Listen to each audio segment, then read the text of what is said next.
in the headquarters of Edicei of America today with beautiful books behind us.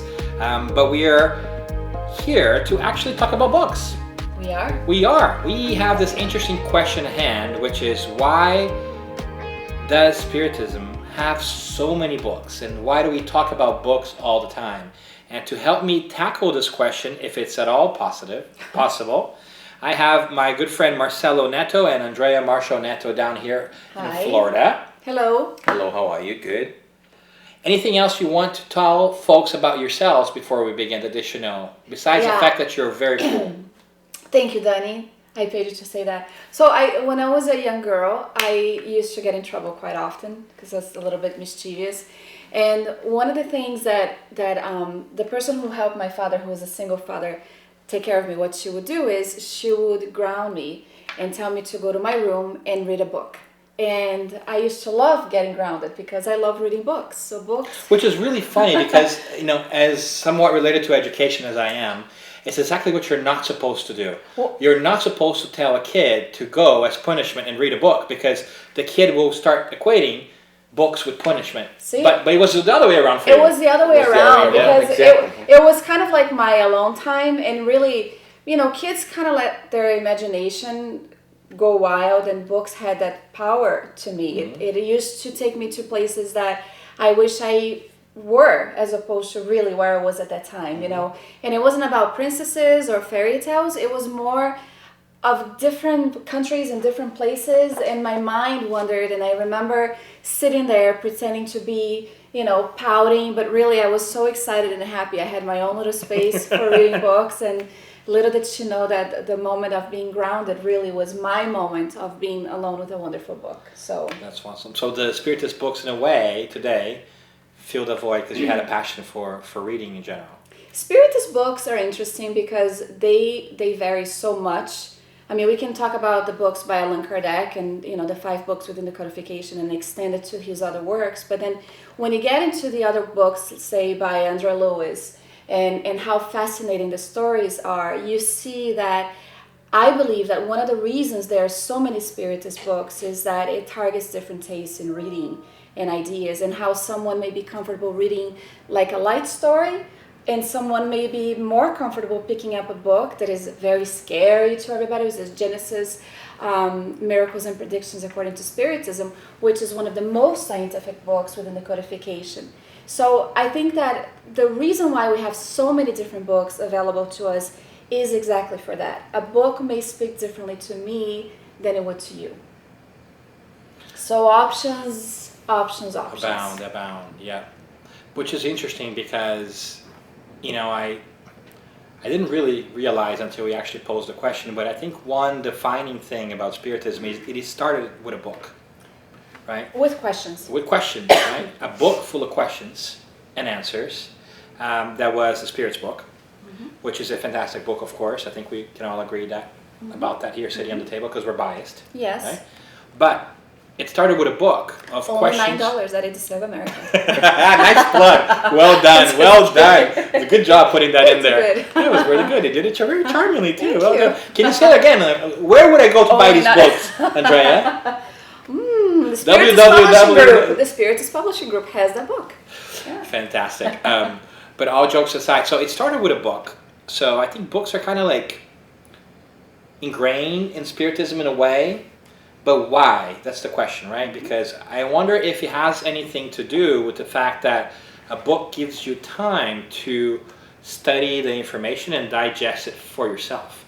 So you kind of have a personal connection, but also have time to do it on your own. And I think a lot of Spiritism is about learning to learn, right? Like it's about empowering us to figure out our own things and make our own decisions. So I think in that sense, it makes sense to have a lot of Spiritist books, right? And some of them are quite powerful, I think, personally. No, I do. Yeah, but you're absolutely right.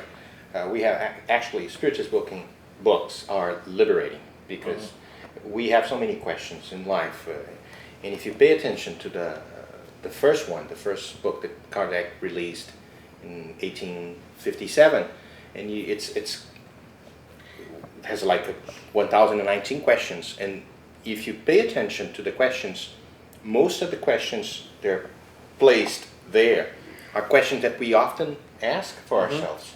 Where we come from, where's our destination, why we have so many differences between people, why some suffer, others don't, and this is actually questions that bothers us. It creates a sort of anxiety in every human epoch, in every human society, in every society. So when I start reading, in my particular case, when I first got in contact with a Spiritist book, I thought it was fascinating because I remember myself. I was reading after work. I lay on the bed and reading. I saw myself like in tears because all kind of anxiety. Well, of course, it doesn't resolve and solve all my problems, but it answers at least. Okay, have patience, and you will see.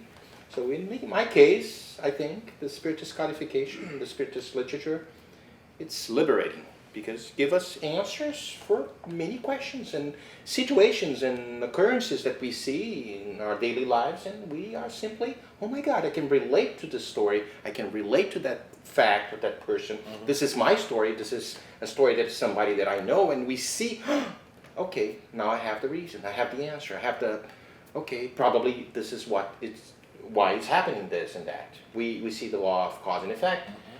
Playing a much bigger role in our lives and giving us direction to our lives. Does that make it difficult though for some people? Because since we don't have like an official way of learning, right? We don't have like an official, here's your Spiritist course that you're going to do, and here your stamp, boom, Spiritism, right? You're a Spiritist level 1, Spiritist level 2. There's no such thing, and we kind of all do that without, priests and hierarchy and that kind of stuff. Does it make it harder for some people because it requires us to do a little bit more reading than we are sometimes used to? Or not? It's an interesting question. And as Marcelo was talking, I was reminded, sometimes I get phone calls here at Edicei of America, and they say, I found your website, or my wife or my husband is a Spiritist, and I want to start reading the Spiritist literature. What would you recommend, right? And so your question really has to do with really people's taste, because some people are just not readers. They don't know how to concentrate. They don't know how to focus on something they're reading. So really, the different varieties of books are there, and I believe, to grasp the attention of the reader. So for instance, a book that has spoken tremendously to me was 2,000 years ago. As if it was really my own encounter with Christ. Spoiler alert, are you going to tell us a story? I'm not. Okay, good. But then again, people will read a book like Paul and Stephen, like Marcelo's favorite is Paul and Stephen, talking about the whole journey from Paul before, as he was Saul and on his way to Damascus, and we all know the story. But I think that one of the beautiful things when someone asks us, what would you recommend, is trying to engage the person in the conversation to find out really what is it that you're looking for, so that we can recommend a book. Because a lot of times people don't read because it just doesn't answer to what they're seeking. So pointing them to the right directions of a book is key to any book. I'm not just talking about Spiritist books. I for one love the book Man's Search for Meaning by Viktor Frankl. It's an amazing book, and it's addressing an immortal spirit. It doesn't have a category of Spiritism, but it grabbed my attention as a reader. A lot of people are not, bookworms. Oh yeah, bookworm, that was the term that I was looking for. Bookworms. A lot of people don't like to pay attention to what they're reading. They'd rather be watching TV, watching a football game, being outdoor. So I think the key is really to try to find out what is it that the person is interested in. What are you seeking? And then they start telling me, well, I've been feeling this way, and so they start addressing the aspects of mediumship. And of course, you can point out different books to them, but if you dig a little deeper, you may just be able to be successful in pointing them to a book that is going to touch the core of their hearts. Not change their lives, but, touch their hearts. Who knows? Exactly. But hey, what was your favorite book? What is your favorite Spiritist book? Well, I have a few. Well, no, you need to tell us one or two. I'll give you two, maybe. I'll use the two. I absolutely love Renunciation, and I absolutely love 2,000 Years Ago. Those are the two books from the series from Emmanuel that really spoke to my heart. The examples of our protagonist Alcyone in the book Renunciation, and of course the journey from Publius Lentulus and the whole beautiful story of 2,000 years ago. And imagining the journey of being able to be in contact with Christ is really was really powerful. Not in a religious way, but seeing Christ in a whole new view, in a whole other way. So those were my two favorite ones among many of the other ones in the Spiritist literature. How about you, Marcelo? Favorite book, favorite Spirit's book? Well, it's really hard to answer that, but since I have to choose to pick only one, I love Paul and Stephen, of course. This is the ultimate book that I think we all need to read. But if I can pick one, I would say the Spirit's book. I was going to say that. The Spirit's book. For me, I agree Start with from you. the beginning. I agree with you. Because we see questions there. They're actually quite, as I mentioned before, it was quite liberating. And oh my God, I found the answers that I was looking for. And so the challenge with the Spirit's book, for me, I don't know if it's for you all the time. I love the book. I think it's absolutely brilliant. It's probably the best book out there. And it's the place that everything starts in terms of Spiritism, right? Everything else comes from that book, Right. I think. But I think the challenge too is the format, which is How it it's was divided, yeah. questions and answers, right? So it doesn't flow as easily, right? For some Right. people, because Right.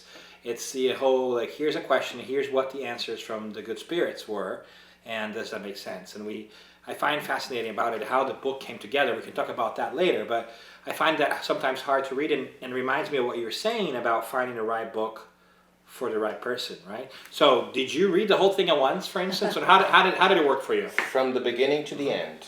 Really?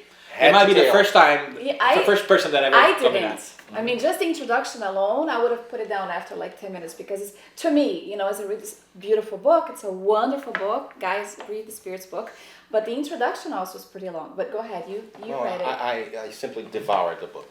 When I first got in contact with that book was simply was, oh my God, I found all the answers I was looking for. Even in the introductory part in the beginnings, I know it's pretty dense because Kardec tried to explain by bringing like new terminology, new words, for new things, new ideas. It's necessarily new words to be described what he was trying to do, but it's divided in 4 parts, which is amazing. Yes, it is. God, the universe, the second part, the nature of spirits, their origin, where they go, their goal. The third part is the Moral laws. moral laws, exactly. And the fourth was Hopes and solaces. Yeah. It's beautiful, and you will see the other books of the codification, like The continuation of the that, continuation of each part. So Kardec was brilliant. But we have to go deep and study to acknowledge that how brilliant and how fantastic was that mind. Because when we go like, okay, I open randomly a book, I pick a question, we don't get like the brilliant mind that Kardec was. That's why we need to read a lot. We need to study a lot. Any kind of subject, so we can have a decent opinion about some subject. Once you dive into some subject, you can see, okay, I don't like it or I like it, before giving any kind of judgment, any kind of opinion. That's one of the things I like about Spiritism so much, is the fact that it incentivizes us to go out and read things, right? So one of the great maxims I think that we find in the Gospels explained by Spiritism, according to Spiritism, is, Spiritists love one another and teach one another, right? So this whole idea of like learning is a constant piece of what we do, and hence all the books, which I find it great because it means that Spiritism is always moving forward and always learning new things. So I love that because for my taste, what I really like seeing is I like seeing the reflections of what I learn or see in other places. So I feel like all these books are great because they help me see the reflections through things on the outside. So not only more than 1,000 books that we can call Spiritist books out there, to something else that's not necessarily Spiritism, but now after I read those Spiritist books, I say, it's not Spiritist, but I can see the connection, right? Of course. This Buddhist thing is very Spiritist, right? This other thing is very Spiritist in a way, or vice versa. So I like that we have the option of dabbling in different things, and that makes me really happy, right? Because That's right. That's right. I also like, talking about like Spiritism as a progressive body of knowledge, which I learned from him. plug. Thank you. Yeah, $10. We something pretty amazing happens when we study the Spiritist books, because really the Spirit's book, the Medium's book, the Gospel, Heaven and Hell, and Genesis are not light reading, right? Like, I mean, at least not to me. No, they're so not. They're not. I agree it's a with you. book to be studied and restudied, and it's interesting because sometimes you will open the book and you will read something that you have read before, but then you have a whole new understanding of that specific question or answer or passage from the book. And so what happened? Did the book change? No, we did. Yeah. The perception of the world changed. The way that we see things changed. And as we mature, some of us, as we mature, we start seeing these teachings that we have been exposed to. Growing old is mandatory. Growing old is Maturing mandatory. is optional. So I was 14 when I was first introduced to the Spiritist teachings, and it was here in the United States. I never heard of Spiritism in Brazil. I heard of voodoo and macumba and all the things that Brazilians learn about, but not Spiritism per se. And so it's interesting to see how far really one can go when they start reading this amazing body of knowledge and try to start that process of getting to know oneself and instructing oneself and learning how to also love oneself in the process of enlightenment.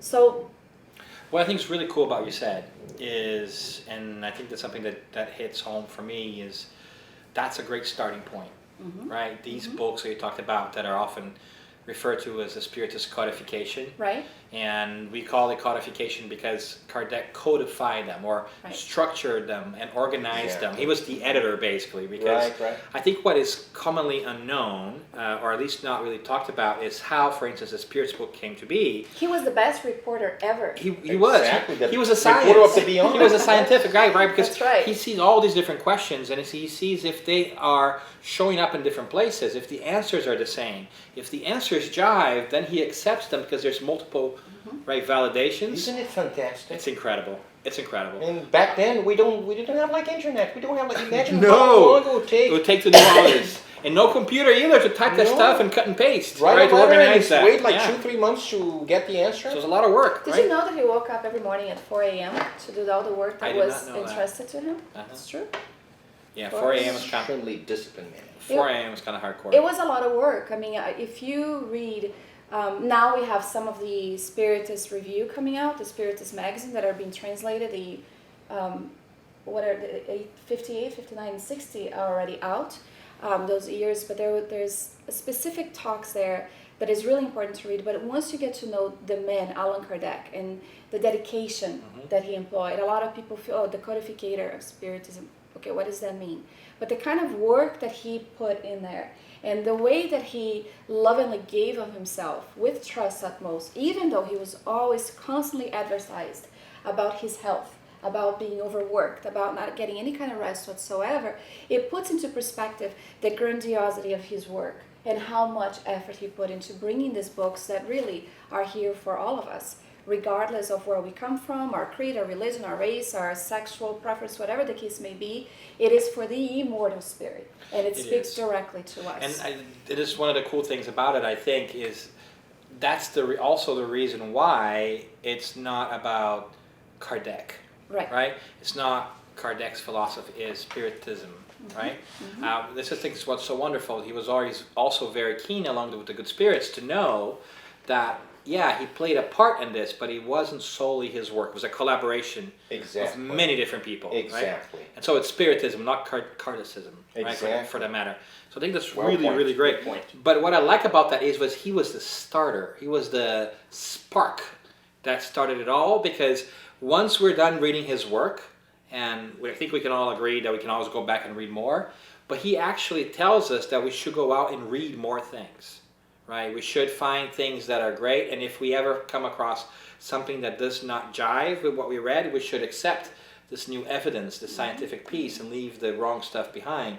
So this whole body of knowledge, this progressive piece that you're talking about, really touches deeply, right? That's why we have so many books, because people have taken on themselves to continue to unfold this beautiful gift and see what else comes out, right? But really, would we be ready for a book such as In the Realms of Mediumship without the Medium's book, or the Spirit's book, or the book that talks about fluids and the aspect of different, state of matter? Would we be ready for the kind of books that came after without the Spiritist codification? No, in much the same way, we would not be ready for the codification unless it was the 1850s. Exactly. Right? Because had it come before... Everything has a sequence. It has to, see because... the law of progress taking place. Okay, first things first, and you will see this sequence, of course. Now we have enough elements so the Spiritist teachings can be established by this new ideas. It actually was a revolutionary idea. No, it still is, I guess. It still is. Right? It still is. Because it keeps giving. Exactly. So books. Lots of books. Lots of books. Lots of books. How many books do you think are out there? In English or overall? What do you mean, Spiritist? Overall, Spiritist books, yeah. Translated into other languages? Yeah, in general. Thousands. I don't know, thousands, right? Yeah, thousands. Just the medium, Francis Xavier, was like 400 books. More than 400. Yeah, a little bit more. 460. Right? The Valdos passed the 200 mark. Almost 300. 260. Which by itself, it's already incredible, right? Because you can think, well, you can question that, but the fact that's, like, I haven't seen anybody actually write 400 books. And if they did read those 400 books, you're going to see that they're not repetitive, which I think leads credence to the whole mediumship piece. It's a different conversation. Exactly. Maybe it's a topic for another time. It is a great topic to talk about. But just there's 600 books, right? Just between two people, two great mediums. But then you start translating into other languages. And are you counting the translated versions too? That's what I No, thought. that doesn't count. Okay. No, I'm saying titles. I'm saying titles like. Oh, anyway, it's Spirit's over book. It's like exactly. thousands. Yeah. Exactly, yeah. thousands. But then we have to address the aspect that we're talking about. Like, of course, there is a lot more Spiritist titles in the Portuguese language than there is in the English language, right? So we have to address that, because honestly, when people are listening to, they're like, where are these thousands of books that I want to read, right? True. So we have to address the aspect of how these books are little by little coming out in different languages, not just in Spanish and English, but also Greek and Bulgarian and Russian and all of the other languages. Italian, French. And that are little by little coming, right. which is also important. Not everybody is able to read Portuguese or English or Spanish. So it's important that these books are also available in these other languages. Yeah. Right? Totally agree. So how do we get to this point where a lot of books are in Portuguese? Why did that happen? That the whole aspect of the French traveling to or reincarnating in Brazil. So we know Spiritism started Right? in France. And then eventually kind of took hold in Brazil. And that's the reason why we have a French body of knowledge, at least started, right, and as a French thing, but never really was, because it's not a national thing at the end of the day, right? Spiritism has no flag attached to it. Right? Which is really great. There's a little book that is not very well... Among Brothers of Other Lands. Not read very often, which is called Among Brothers of Other Lands, in which André Luiz says that we need to abolish the term foreigner from our vocabulary. There are no foreigners. We're simply spirits incarnated in different places, and once you do that, you break barriers, which is really important nowadays as well. If we talk about the aspect of being, rude or impatient or intolerant with different creeds and different cultures and different religions, what he does propose is exactly that, is looking at one another as simple, immortal spirits that are having experiences in the body in different places and in different situations. This is something absolutely amazing, because we, most of the times, it's fashion to talk about human rights.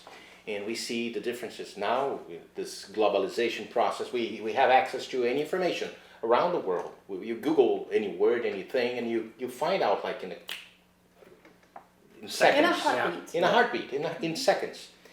But the good thing about Spiritism, this is the beauty that actually fascinates me.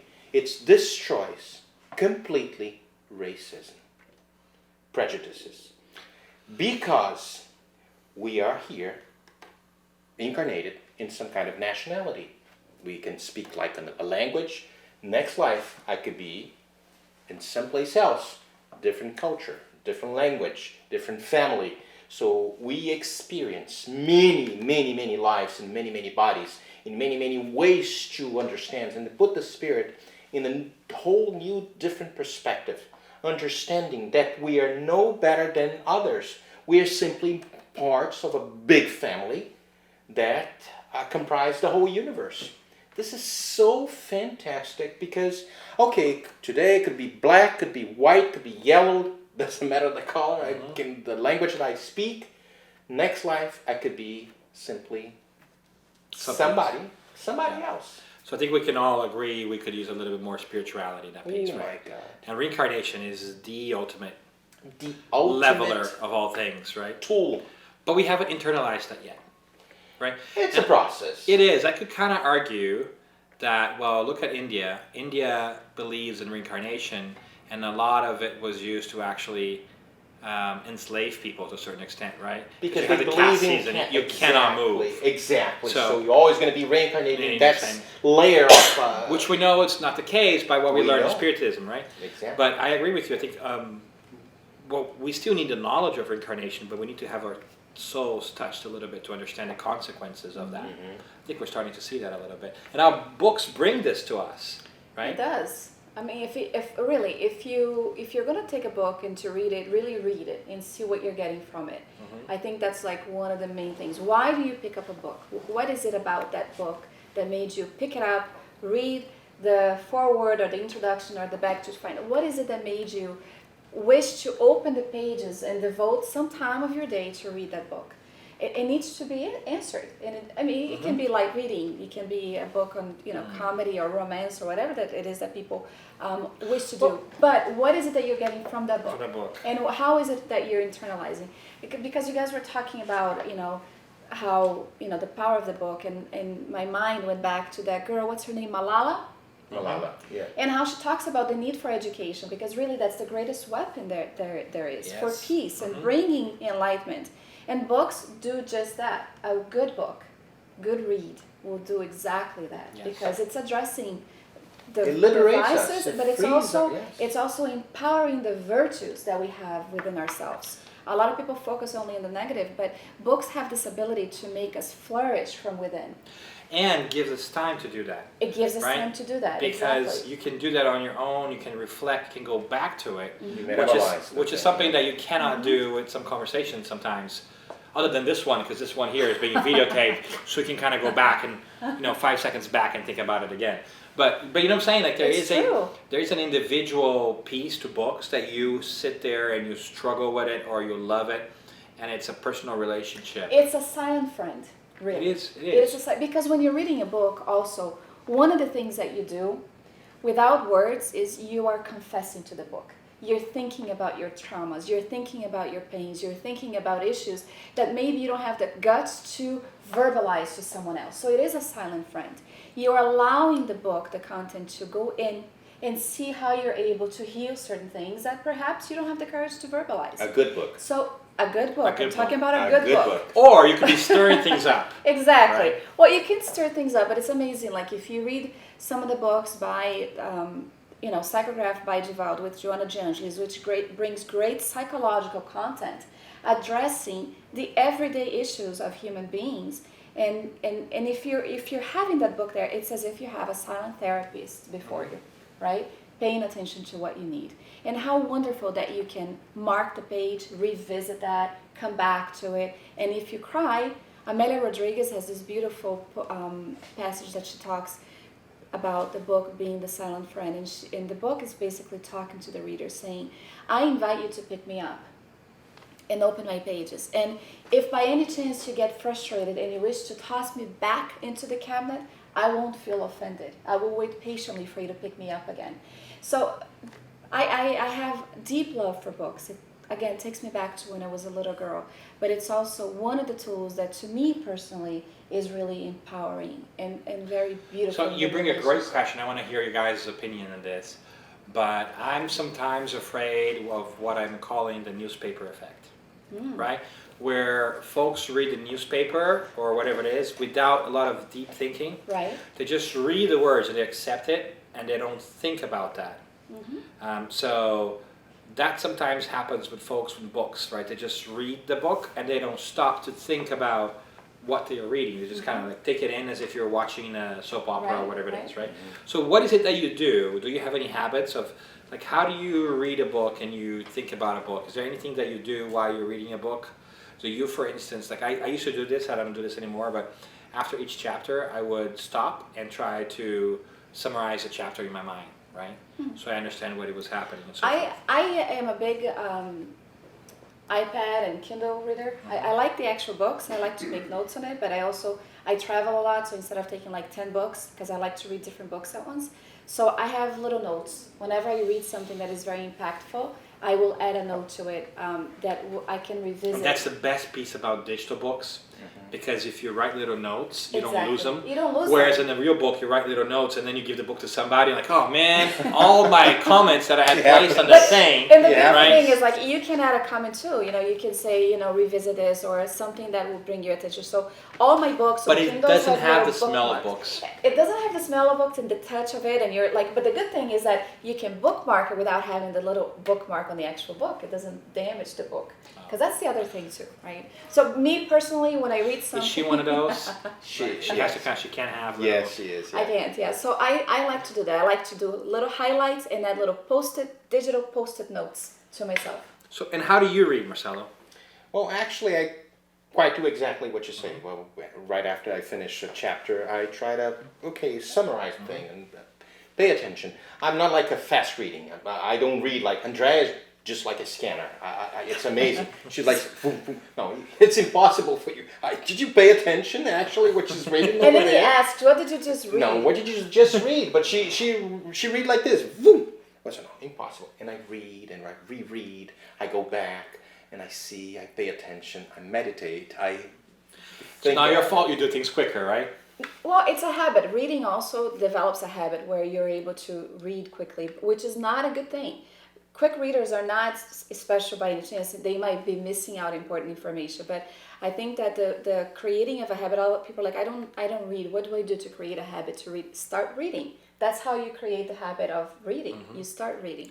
But I think it's also important that we do take our times to read. And sometimes I do stick to just one paragraph. When I have a hard time understanding what I just read for whatever reason, I close the book or I open another book with a different kind of genre to it that might be a little bit lighter, because that's another tactic that you can use. It's really cool. If you're reading, let's say, the Genesis on fluids, and we all know the chapter Fluids and Genesis, how complicated it is. When your brain is knotted or you're studying about God and you're trying to envision God and you can't have the answer about God, then I open up a lighter reading book so that I can let my brain breathe a little bit and then go back to it.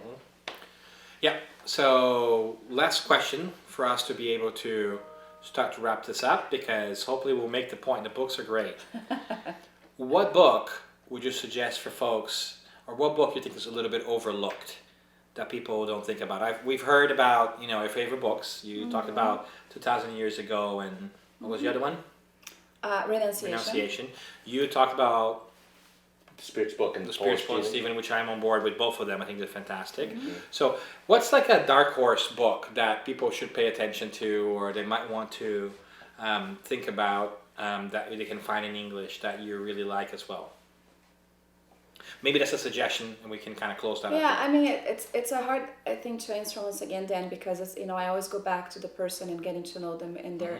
But I think that one book that is constantly overlooked is Genesis, as I already mentioned, which is really a shame. I mean, the whole first chapter talks about God and divine providence, and it is one of the chapters from the entire codification that truly makes me feel like a child of God and see this grandeur of God. So I think that's one of the books that people, for some reason, are fearful of opening and studying. And I encourage people to do that, even in their own study group or if with a friend, like a pen pal or somebody that they're used to reading with in the internet. I think that's one book that should be studied. Great. How about you? Any suggestions? I still stick with the Spirit's book, so... That's good. That's yeah. fine. You can hold your ground, sir. I You hold can my hold ground. your ground. I hold It my is ground. okay. Yes. I still would recommend Spirit's book. Great. And I think just to add something different out there, I would recommend something like Our Daily Bread or The Way, the Truth, and the Life. Little books that they're like non-linear, right? They're little passages too that you can read by yourself if you don't have a lot of time.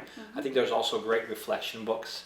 And so that's very exciting for us to see that we have a lot of books that we can choose from, and we hope that folks will think about the idea that books are instrumental and fundamental to us Spiritists, because they give us an opportunity to reflect and think about the world around us, which is really what Spiritism is all about, right? Right.